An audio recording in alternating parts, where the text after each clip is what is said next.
From his wife running away from him to his son with whom he has a fight, these are some new shocking secrets about Sheikh Mohammed, the ruler of Dubai. Few people realize that Princess Haya, one of the two main wives of Sheikh Mohammed, and currently the main theme of many news outlets, was not actually the first woman to escape from the sheik. Whilst the Dubai royal family is full of scandals, there is one lesser-known secret this video is about to reveal that will shock you. This is the story of one of Mohammed's first wives, and perhaps one of those whom he had treated the worst. Pauline Abi Rashid, the woman who bore the sheik's 3 children and still doesn't recognize one of their common children. So who is this mysterious woman, and how does Hamlet of the 21st century, her son, fit into this new breaking revelation? Who is Pauline Abi Rashid? A quick search on Google for the name Pauline Abi Rashid is sure to disappoint those with a curious mind, as there is very little to no information available on this mysterious wife of the Dubai sheikh. However, this mystery woman comes from the country of Lebanon, which borders Israel. She had been one of the first wives of the royal sheikh, and both met in the city of Beirut. The Dubai ruler often went to Beirut as part of his business empire, where he would meet with wealthy individuals planning to improve Dubai. Whilst the Dubai we know today was still non-existent back when these two met in the 1980s, Pauline still found the sheikh attractive. According to some accounts, a burst of passion erupted between the two. Some suspect that she is also the first wife of the sheikh, although many people still dispute this fact due to not having any conclusive information to prove it.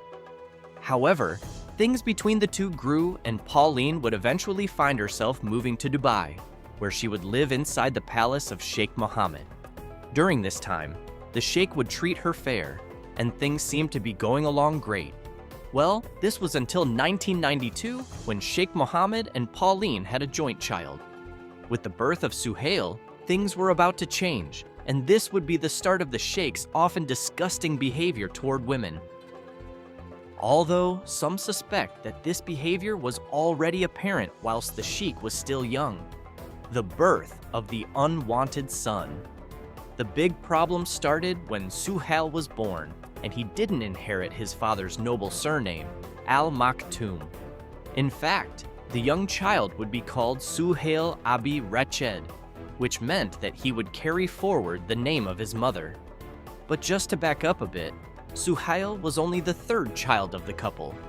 The couple, according to records, had 2 more children, Mansoor and Maryam. Since the sheikh was clearly infatuated by the beauty of Pauline, many of the other women inside the palace had become hateful toward him, and some even went as far as avoiding her. You see, the problem was the fact that she was Christian, and many of the other women inside the palace were following the Islamic religion. Whilst this didn't initially prove to be a problem for the two during their incredible moments of passion, it would eventually become something that would stand in the way of their love. In fact, many reports show us that ruptures in this relationship already started prior to the birth of their final son, Suhail. The problem here is that the sheikh probably didn't know she was pregnant, and during one fight, he would banish her from the palace, throwing her out on the street whilst being pregnant. This would become a theme for the sheikh, and whilst the reason for many of these disputes were never revealed, they often had the same thing in common. The sheikh would find a woman, marry her, and the moment she had been bearing his children, he would simply banish her from the palace once they were born. In fact, Sheikh Mohammed also took away her children. Upon being thrown out, or as many others suspect, running away from the palace, Pauline found herself back in Lebanon. It is here where Suhail would be born, and also inherit the last name of his mother instead of his father. Experts suggest that had the sheikh known she was pregnant, he would have probably waited for the child to be born before making his move. You see, Maryam and Mansoor, the 2 other kids he had with Pauline, remained in Dubai with the sheikh. As part of the speculation, some even suggest that Suhail is not the child of the sheik, but images found on social media of Pauline show Mansoor and Suhail looking almost identical. Even her daughter Maryam is featured in one picture, bearing a striking resemblance to her mother. This is almost all the proof we have suggesting that these three are truly siblings. This is where things get interesting, and later, it would be revealed that the sheik didn't recognize Suhail as his son. But why? Sheikh Mohammed refuses to recognize his son. You see, should the sheik recognize Suhail as his son, he would be entitled to some of the fortune of his father. Whilst the other two children, Mansoor and Maryam, remained in the palace, they would be recognized, keeping the fortune close to the sheik himself. In fact, Mansoor is listed in the Dubai family records as being the son of an Algerian woman, as part of the plan to erase Pauline from the history of the family. Both were raised as princes and princesses inside the royal palace, often accepting the beliefs of their father above all else. So, perhaps it is the religious differences between the two that have been keeping the sheik from recognizing his child. According to some reports, Suhail and his father did meet at one point. However, the meeting itself was apparently short-lived, and according to some of the people who know him, he has taken up the same religious sentiment as his mother. You see, Sheikh Mohammed is one of the most powerful men in the world and is often recognized as an Islamic head of state. Suhail, with his Christian background and devout practice of the religion, now has completely different principles and worldviews than his father. For this reason, the sheikh is unable to accept him as being one of his own. Many scholars of the Muslim and Christian religions suggest that should Sheikh Mohammed accept Suhail as his son, it could lead to political outrage, even suggesting that rebellion could force the Dubai ruler to give up his position as the head of state.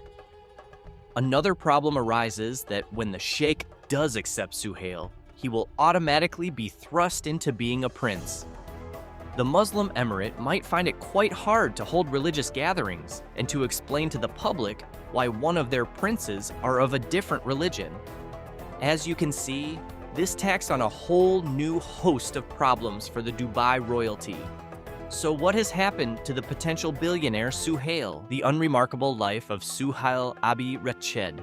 Suhail likes to keep to himself and does not have such a public presence as his father and other half-brothers. Much like other middle-aged adults, he is currently finding his way in life, trying to build a name and reputation for himself. Reports suggest that he is independent and has been at least from the age of 31. Many have suggested that he became a military man. Some of his friends have also come to the forefront, and many suggest that he is not in the slightest jealous about the fortunes of his siblings, who, according to some reports, receive a whopping $270,000 each month for out-of-pocket expenses. Those who surround the failed prince even suggest that he values his freedom over that of being a millionaire, often being found feeling sorry for his brother and specifically his sister. He suggests that his father is overbearing and that there is virtually no freedom for those living inside the Dubai palace. To date, there have been no further attempts by either Suhail or Sheikh Mohammed to try and remedy the situation between the two. Both are just going about their own lives, and the sheikh is dealing with enormous backlash all around him. Whether this would continue or if the sheikh might leave an inheritance to Suhail is still unknown, but for now, it proves that being free and happy can outweigh the pressures of being a prince in the Kingdom of Dubai. What do you think of this phenomenal story? And would you have chosen the money of your family over that of freedom? Let us know in the comments.